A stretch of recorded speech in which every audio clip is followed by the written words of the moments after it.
கோவையில் நடைபெற்ற அகில இந்திய ரியல் எஸ்டேட் கூட்டமைப்பின் கோவை மண்டல பொறுப்பாளர்கள் ஆலோசனைக் கூட்டத்தில் கூட்டமைப்பின் நிறுவனர் மற்றும் தேசிய செயலாளர் டாக்டர் ஹென்றி கலந்து கொண்டு ரியல் எஸ்டேட் துறை சார்ந்த பல்வேறு சவால்கள் குறித்து ஆலோசனை நடத்தினார்.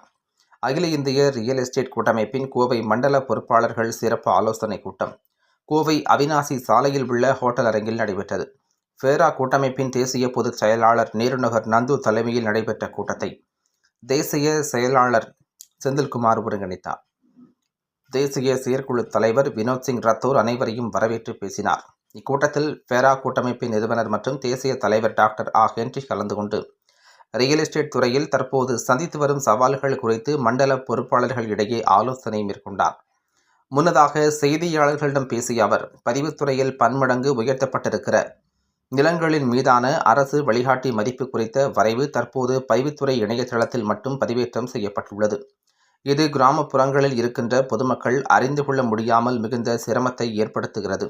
ஆகவே இந்த அரசு வழிகாட்டி மதிப்பு உயர்வு குறித்த வரைவு சம்பந்தமான தகவல்களை சம்பந்தப்பட்ட கிராம ஊராட்சி, நகராட்சி, பேரூராட்சி, மாநகராட்சி மற்றும் சம்பந்தப்பட்ட சார்பதிவாளர் அலுவலகங்களின் வெளியில் உள்ள தகவல் பலகையில் ஒட்டி வகைப்பாடு மதிப்பின் அடிப்படையில் இல்லாமல் தெரு மதிப்பு மற்றும் சர்வே எண் மதிப்பின் அடிப்படையில் நிர்ணயித்து அதனை அனைத்து பொதுமக்களும் அறியும் வண்ணம் புதிய வழிகாட்டி மதிப்பு வரைவினை வெளியிட வேண்டும் என கேட்டுக்கொண்டார். தொடர்ந்து பேசிய அவர், ரியல் எஸ்டேட் தொழிலுக்கு ஆதாரமாக விளங்கும் பொது அதிகார ஆவணத்திற்கு விண்ணை முட்டும் முத்திரை தீர்வை கட்டணம் 1% மற்றும் கண்ணை கட்டும் பதிவு கட்டணம் 1% என்ற கட்டணத்தை திரும்ப பெற்று முன்பு இருந்தது போல பதிவு கட்டணம் 10,000 என மாற்றியமைத்து உடனடியாக நடைமுறைப்படுத்திட வேண்டும் என கேட்டுக்கொண்டார். தொடர்ந்து பேசிய அவர், ரியல் எஸ்டேட் துறை சார்ந்த தொழில் செய்து வருபவர்களுக்கு தற்போது ஊரக உள்ளாட்சித் துறையில் உள்ள தலைவர் மற்றும் பிரதிநிதிகளால் மிகப்பெரிய பிரச்சனைகள் இருப்பதாக கூறிய அவர், ஒட்டுமொத்த சாதாரண வீடு கட்டும் பொதுமக்களுக்கும் பிரச்சனைகள் இருப்பதாக கூறினார். உள்ளூர் திட்டக்குழுமம் போன்ற துறை சார்ந்தவர்களிடம் இருந்து போதிய அனுமதி பெற்றிருந்தாலும் இந்த ஊரக உள்ளாட்சி பிரதிநிதிகள் எங்களை போன்ற ரியல் எஸ்டேட் செய்யும் தொழில் முனைவோர்களை ஊக்குவிக்காமல் எங்களை நசுக்குகின்ற வகையில் ஒரு ஏக்கருக்கு 10 லட்சம் ரூபாய் வேண்டுமென பங்கு கேட்பதாக வேதனை தெரிவித்தார். கோடிக்கணக்கில் வர்த்தகம் செய்யும் எங்களை போன்றவர்கள் உள்ளாட்சி பிரதிநிதிகளின் ஒரு சாதாரண கையெழுத்திற்காக கூனி குறுகி கைகட்டி இறுதி ஒப்புதல் வாங்குவதற்காக நிற்கும் அவலம் இருப்பதாக காட்டமாக தெரிவித்தார்.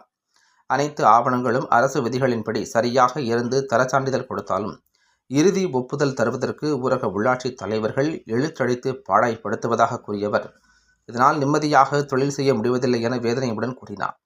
எனவே இறுதி ஒப்புதலை ஒற்றைச்சாளர் முறையில் கொண்டு வந்து TTCPA கொடுத்தால் போதும் என்றார்.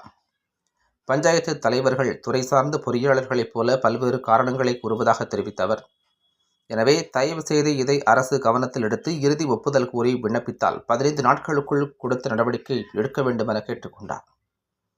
கூட்டத்தில் தேசிய மற்றும் மாநில பொறுப்பாளர்கள் கண்ணன் என்கின்ற பாலசண்முகம், சந்திரசேகர் கார்த்திக், கணேசன், முரளிதரன், ராமநாதன், ஷியாம் கார்த்திக், சுரேஷ்குமார், வெல்சன் பி தாமஸ், கருப்புசாமி, பாலசுப்ரமணி, விஜி, அசோக்குமார், நிவாஸ், கணேஷ்குமார், செல்வகுமார், தியாகராஜன், விஸ்வநாதன், கார்த்திக், சிந்து, கே ராமமூர்த்தி, ஹரிகிருஷ்ணன், கண்ணன், குமார், கிருஷ்ணமூர்த்தி, சரவணகுமார், பிரபு, மெடிக்கல் நாராயணன், தீர்த்தகிரி, சந்தோஷ்குமார் உட்பட கோவை மண்டல பொறுப்பாளர்கள், தேசிய, மாநில, மாவட்ட, தாலுகா நிர்வாகிகள் என பலர் கலந்து கொண்டனர்.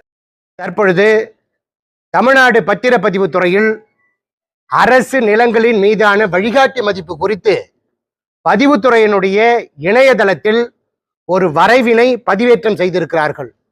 இந்த பதிவுத்துறையினுடைய வரைவு பன்மடங்கு நிலங்களின் மீதான அரசு வழிகாட்டி மதிப்பு உயர்த்தப்பட்டிருக்கிறது.